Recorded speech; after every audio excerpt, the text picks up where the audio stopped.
এই অ্যাডভোকেট ফজলুর রহমান সাহেবকে স্পষ্ট করে বলছি, বাংলাদেশে আপনি যাদেরকে রাজাকার বলছেন তারা দেশপ্রেমিক এবং মুক্তিযোদ্ধা, আর আপনি আদতে রাজাকার বিধায় এদেরকে আপনি রাজাকার বলছেন। জুলাই বিপ্লব আমাদের, এই বিপ্লবের উপর ভিত্তি করে আগামীর বাংলাদেশ হবে।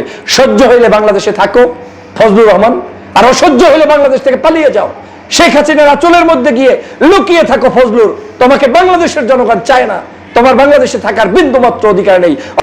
এই বুইরা, যে বুইরা অ্যাডভোকেট ফজলুর ঠিক মতো কথা বলতে পারে না, ঠিক মতো শুদ্ধ উচ্চারণ জানে না, ঠিক মতো টকশোতে কথা বলতে পারে না, 24 ঘন্টা এখানে ঢুকলেই ওনার ধর্মবিরোধী কথা বলা লাগবে, দেশ বিরোধী কথা বলা লাগবে, জামাত শিবির বিরোধী কথা বলা লাগবে, জুলাই যোদ্ধাদের বিরুদ্ধে কথা বলা লাগবে।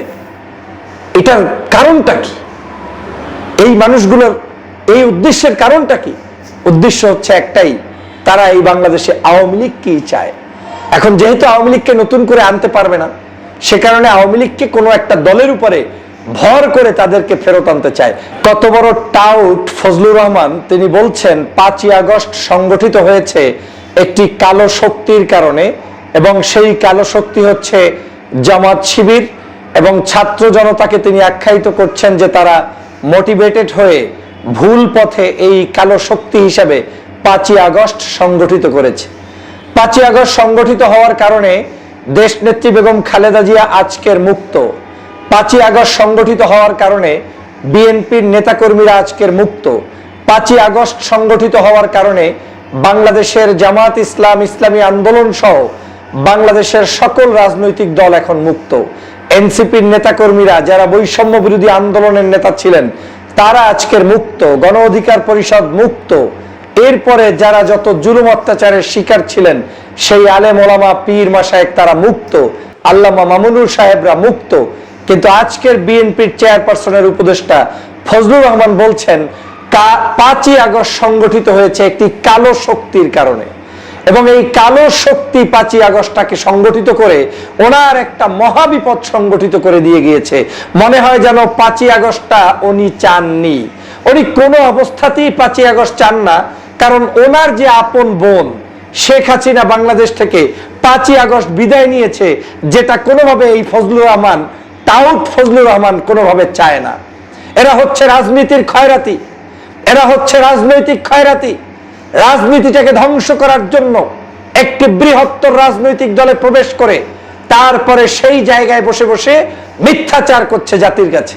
তাহলে 5ই আগস্ট যদি একটি কালো শক্তি করে থাকে, জামাত শিবির করে থাকে, তাহলে কালো শক্তি আর জামাত শিবির মিলে যদি শেখ হাসিনাকে তাড়িয়ে থাকে, তাহলে আপনার দলের অবদানটা কোথায়? বিএনপি বাংলাদেশের একটি সর্ববৃহৎ দল। আমরা মনে করি 5ই আগস্ট সংগঠিত হয়েছে সমগ্র মানুষের সম্মিলিত প্রচেষ্টায়। আপনি তো সেই প্রচেষ্টাটাকে ধ্বংস করে দিয়ে আপনি একটি গোষ্ঠীকে আজকের এখানে প্রমাণ করে দিচ্ছেন তারাই 5ই আগস্ট সংগঠিত করেছে। তার মানে দাঁড়ালো আসলেই এই জামাত শিবির তারাই 5ই আগস্ট সংগঠিত করেছে। যেটা আমি প্রায় বলতাম যে বাংলাদেশের এই বিপ্লবের পিছনে সবচেয়ে বড় একটি স্টেক হোল্ডার তারা কিন্তু ছিল। তারা প্রকাশ্যে গোপনে যেখানে যে অবস্থায় প্রয়োজন ছিল সে কাজটি কিন্তু তারা করেছে। শুধু তারাই করে নাই, বাংলাদেশের দল মত জাতি ধর্ম বর্ণ নির্বিশেষে যারা এই জুলুমের শিকার হয়েছে, অত্যাচারের শিকার হয়েছে, তারা সবাই মিলে কিন্তু শেখ হাসিনার বিদায়ের জন্য রাজপথে আন্দোলন করেছে, সংগ্রাম করেছে। কিন্তু ফজলুর সাহেবের এত ব্যথা কেন? ফজলুর রহমানের এত মনে কষ্ট কেন? ফজলুর রহমান এত চাচ্ছে কেন? ফজলুর রহমান ছাত্রদেরকে এত শত্রু মনে করে কেন? সকাল সন্ধ্যা তিনি তাদের বিরুদ্ধে কুৎসা রটায় কেন? তার মানে এই ফজলুররা বাংলাদেশের শেখ হাসিনা পড়ে যাক চলে যাক চায়নি, কোনোদিন চাবে না। এই আওয়ামী লীগের নেতা আওয়ামী লীগ থেকে বিএনপিতে অনুপ্রবেশ করে শুধুমাত্র এই দলটাকে ধ্বংসের জন্য নেমেছে, আর কোনো উদ্দেশ্য নাই। এই দলটাকে ইতিমধ্যেই ভারত প্রেমে উদ্বুদ্ধ করিয়ে ফেলেছে এই ফজলুরের মতো গোষ্ঠীরা। আর সে কারণেই বাংলাদেশে এখন অনৈক্যের বীজ তৈরি হয়েছে। কালো শক্তি, হ্যাঁ, 16 বছর পর্যন্ত তুমি ফজলুর কি করেছো? 16 বছর পর্যন্ত দেশনেত্রী বেগম খালেদা জিয়ার মুক্তির জন্য একটা আন্দোলন করতে পেরেছো, একটা মুক্তির জন্য ঠিক মতো তুমি রাস্তায় দাঁড়িয়ে একটা কথা বলতে পেরেছো। 16 বছর পর্যন্ত ফজলুরের অবদানটা কি? এই ফজলুর রহমান অ্যাডভোকেট, তুমি আমার বিএনপি কিংবা বাংলাদেশের স্বাধীনতার জন্য কার জন্য কি অবদান রাখতে পেরেছো?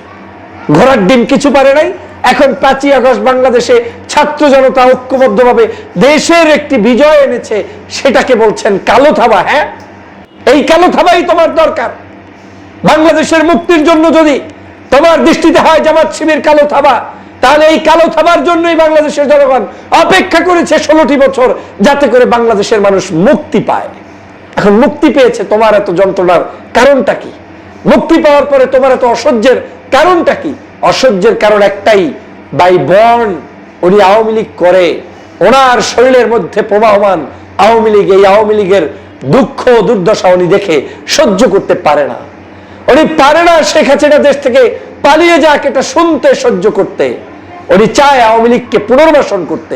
এরা টাউট, এরা রাজনীতির জন্য একটা ধ্বংসকারী ব্যক্তি হচ্ছে এই অ্যাডভোকেট ফজলুর রহমানরা। এরা বাংলাদেশের কোনোদিন বাংলাদেশের বিজয় চায় নাই, শেখ হাসিনার কোনো পতন চায় নাই। আর সে কারণেই আজকের বাংলাদেশে এই ফজলুররা নতুন করে আওয়ামী লীগকে পুনর্বাসনের জন্য মাঠে নেমেছে। কত বড় দুঃসাহস! স্বাধীন বাংলাদেশে 24-এর গণঅভ্যুত্থানের বিপ্লবীদেরকে বলছে কালো থাবা। হ্যাঁ, কালো অধ্যায় বলছো, কালো থাবা বলছো, জামাত শিবির বলছো, তাদেরকে নেতারা বলে বলছো তুমি। এখন তারা হচ্ছে তাদের কি বলে মাধ্যমে পরিচালিত ব্যক্তিবর্গ, তাদেরকে আর রাজনীতিবিদ বলছো না। এ বাংলাদেশের যদি এখন পর্যন্ত এই জুলাই অভ্যুত্থানের অবদান স্বীকার কেউ না করে, তাহলে তারা হবে জাতির সবচেয়ে শ্রেষ্ঠ গাদ্দার। গত 16 বছর জুলুম, নির্যাতন, অত্যাচার, স্টিম রোলার কে খায় নাই? কার উপরে পড়ে নাই? এমন কোন মানুষ নেই যার উপরে মানে জুলুম হয় নাই।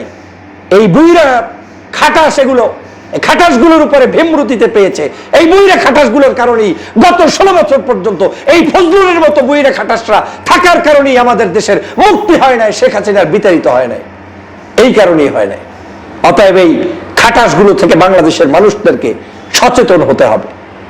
এই বুইরা, যে বুইরা অ্যাডভোকেট ফজলুর ঠিক মতো কথা বলতে পারে না, ঠিক মতো শুদ্ধ উচ্চারণ জানে না, ঠিক মতো টকশোতে কথা বলতে পারে না, 24 ঘন্টা এখানে ঢুকলেই ওনার ধর্ম বিরোধী কথা বলা লাগবে, দেশ বিরোধী কথা বলা লাগবে, জামাত শিবির বিরোধী কথা বলা লাগবে, জুলাই যোদ্ধাদের বিরুদ্ধে কথা বলা লাগবে। এটার কারণটা কি? এই মানুষগুলোর এই উদ্দেশ্যের কারণটা কি? উদ্দেশ্য হচ্ছে একটাই, তারা এই বাংলাদেশে আওয়ামী লীগকেই চায়। এখন যেহেতু আওয়ামী লীগকে নতুন করে আনতে পারবে না, সে কারণে আওয়ামী লীগকে কোনো একটা দলের উপরে ভর করে তাদেরকে ফেরত আনতে চায়। আমি স্পষ্ট করে এই বুইরা খাটাস, এই অ্যাডভোকেট ফজলুর রহমান সাহেবকে স্পষ্ট করে বলছি, বাংলাদেশে আপনি যাদেরকে রাজাকার বলছেন তারা দেশপ্রেমিক এবং মুক্তিযোদ্ধা, আর আপনি আদতে রাজাকার বিধায় এদেরকে আপনি রাজাকার বলছেন। কারণ আপনি রাজাকার, আপনার বহমান শরীরের মধ্যে রাজাকারগিরি, এ কারণেই অন্যকে রাজাকার বলতে আপনি উৎসাহ বোধ করছেন। আপনার কোনো সাহস, আপনার কোনো রাইট নাই একজন দেশপ্রেমিক মানুষদেরকে রাজাকার বলা। এটা আইনগতভাবেই আপনি নিষিদ্ধ। হ্যাঁ, আওয়ামী লীগের মতো করে যাকে তাকে যা ইচ্ছা তাই বলবেন আর মনে মনে ওইটা নিয়ে ঢেকুর গেলবেন, সেই ঢেকুরের জন্য 24 হয় নাই। 24 হয়েছে আপনাদের মতো অপদার্থ রাজনীতিতে যারা আছে তাদের থেকে বাংলাদেশকে রক্ষার জন্য। এদেশ আর কোনোদিন আপনাদের সেই পুরানো ধাঁচে চলবে না। নতুনের সাথে অ্যাডাপ্ট হতে হবে, ছাত্র জনতার চাহিদার সাথে অ্যাডাপ্ট হতে হবে, যুবকদের চাহিদার সাথে আপনাকে কাজ করতে হবে, না হয় এই রাজনীতিতে টিকে থাকতে পারবেন না। আপনার দুঃখের কারণ জানি আমি, কেউ পাত্তা দেয় নাই তো। কিছু মিডিয়া ছাড়া বাংলাদেশের কোনো জায়গায় দাঁড়ালে আপনাকে কেউ মুক্তিযোদ্ধা মনে করে না, আপনার প্রতি কেউ কোনো সালাম নাই। এই তো কষ্টের কারণ। এটা মৃত্যুর আগে আর কোনোদিন অর্জন করতে পারবেন না। ধর্মবিরোধী চিন্তা করে, ধর্মীয় রাজনৈতিক দলগুলোর বিরুদ্ধাচরণ করে, দেশপ্রেমিক ছাত্র জনতার বিরুদ্ধাচরণ করে আপনি সফল হতে পারবেন না। এ বাংলাদেশের শহীদ রাষ্ট্রপতি জিয়া রহমানের এই দলটির একটি কনসেপ্ট ছিল ইসলামী মূল্যবোধের শক্তি, জাতীয়তাবাদী মূল্যবোধের শক্তি। দুঃখ লাগে যেই দলটির মধ্যে এরকম একটি অবস্থান ছিল যেখানে সব ডানপন্থী মানুষের পদচারণায় মুখরিত, আজ সেই রাজনৈতিক দলটাকে এইরকম কিছু খাটাস মার্কা লোক ধ্বংসের দ্বার প্রান্তে নিয়ে যাচ্ছে। যাই হোক, সে কে কি করবে আমাদের সেটা দেখার বিষয় নয়। বাংলাদেশকে আমরা এই ফজলুর রহমানদের হাতে দিব না। বাংলাদেশ আমাদের, এই জুলাই বিপ্লব আমাদের, এই বিপ্লবের উপর ভিত্তি করে আগামীর বাংলাদেশ হবে।